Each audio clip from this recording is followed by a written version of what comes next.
That was hectic. It was so draining. Sobra siya nakakapagod.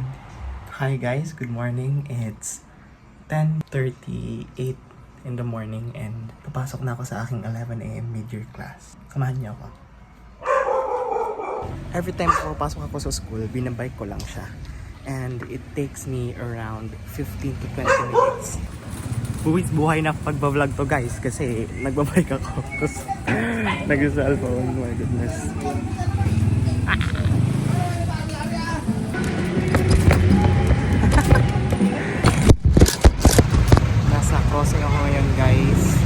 Nasa crossing ako ngayon guys. Ng Las Bañas and I'm at the stoplight. Naisipan kong gumawa ng video na to kasi malay nyo may mga curious sa inyo dyan how mid-year life works sa UPLB specifically. Ang pasok ko ay from Mondays to Fridays every 11 a.m. to 1 p.m. So 2 hours yon. Actually it's 10:54 a.m. to 1 p.m. 2 hours and 6 minutes. Pero ano ba naman yung 6 minutes, no? Inana na ni ma'am, nag-adjust niya na into 11 a.m. 3 units lang pala meron ako this mid-year. I planned on getting 6 pero dahil agawan ng units ang sistema, at least sa UPLB, hindi ko nakuha yung 6 units. Yeah. We do get away with what we have. 30 seconds na lang.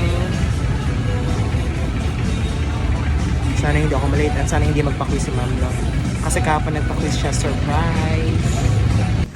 Kararating ko lang sa school, specifically sa building ng Physical Sciences, and 11 a.m. na. Sana wala pa si ma'am. If ever man nandun siya, sana ba ng quiz. This is my most favorite part of the building. The bridge. Ano makita?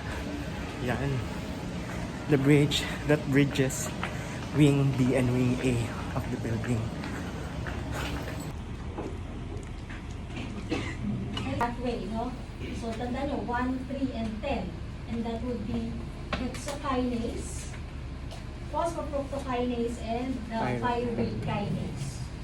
Tapos you also learned how to regulate these enzymes, no?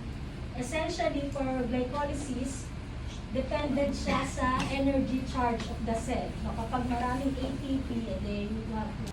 So that was all of the clips I was able to shoot earlier habang papunta ako sa school and habang nasa school ako. And right now, nakabalik na ako sa bahay. It's actually 2:51 p.m. already. It's been 2 hours since I got home kasi 1 p.m. yung awasan namin. Right now, I just want to talk about what mid-year is. Mid-year classes are basically the classes that you take in between 2 academic years. So halimbawa, first year ka ngayon, before you move on to second year, you get to take these mid-year classes that you want to attend to, and then that will be credited na as taken subjects mo.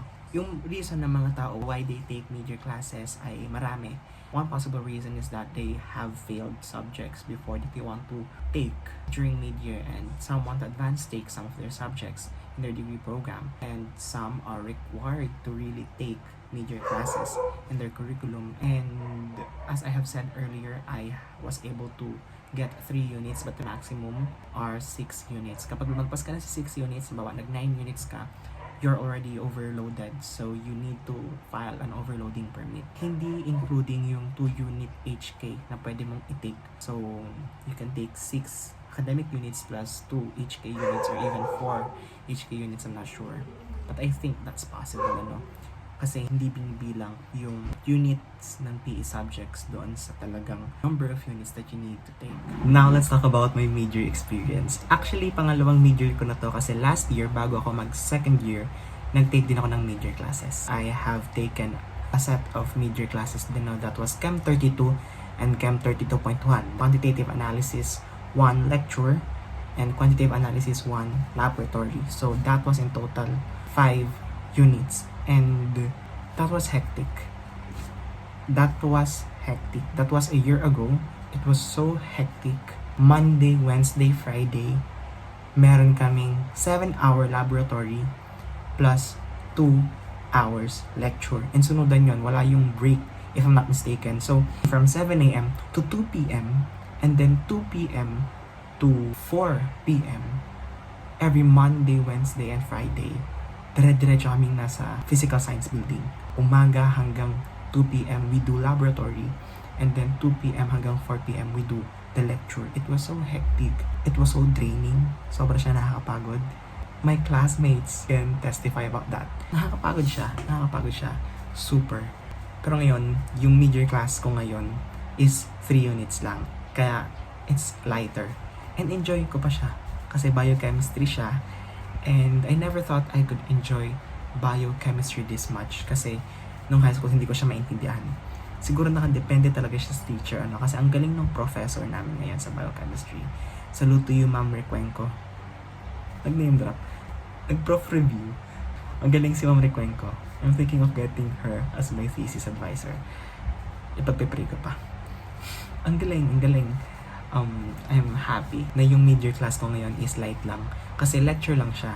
So everyday from Mondays to Fridays, 2 hours lang. Kasi before yung Monday, Wednesday, Friday namin, 9 hours straight. Tapos yung Tuesday, Thursday ay may 2 hours lecture pa. So, grabe, it was so hectic. Pero ngayon, all goods. And parang nagbabakasyon nga lang din ako. Unti lang yung kailangang aralin. Unti lang yung effort na kailangang exert. I think that's pretty much it about this video about the major classes in UPLB. If you have any questions, just comment them down below and I'll try my best to answer them. For the next years, I think magbi-major pa rin ako hanggang bago ako mag 5th year. I hope and I pray na matapos ko tong degree program na to. And sa mga college students ko dyan, I pray the same thing for you guys. Goodbye. See you next time.